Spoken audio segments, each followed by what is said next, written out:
Abraham pathe, Isaac pathe, Jacob pathe, hát sung pe.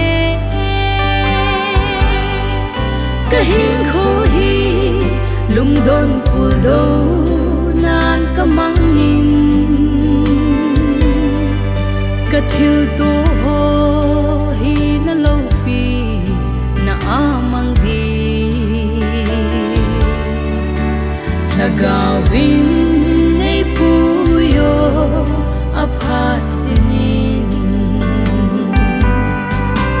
Ot sung pathin panpi kangaye. Tho hat na lagawin ngay panpi.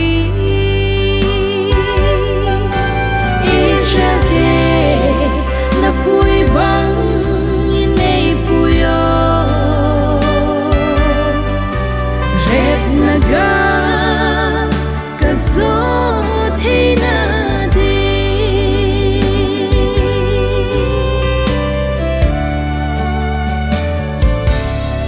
Ta sahin kwa hinat hey kato namun azong nay hu doin. Kalhagaw song nay hu hingin nay hamon si. Nangaylut na o apating nay puy singin. Kalampi din khova ina pangsi. Ot sung pathin panpi kangaye. Tho hat na lagawin ngay panpi. Israel de na puy bang inay puyo. Rep naga kazot hey na di.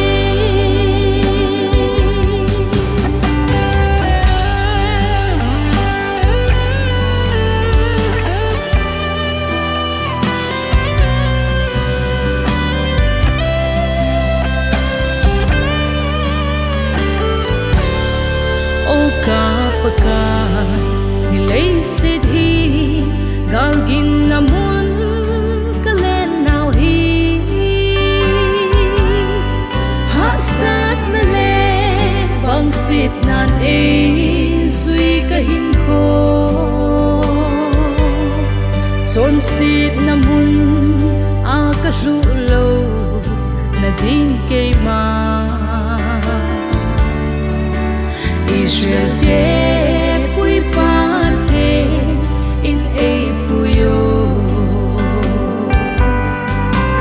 Ot sung pathin panpi kangaye. Tho hat na lagawin ngay panpi. Israel de na puy bang inay puyo. Rep naga kazot hey na di.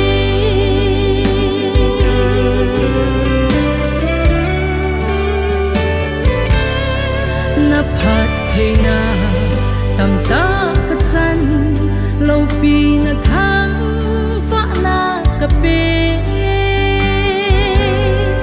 Kama me ma tho zo thei na gal zo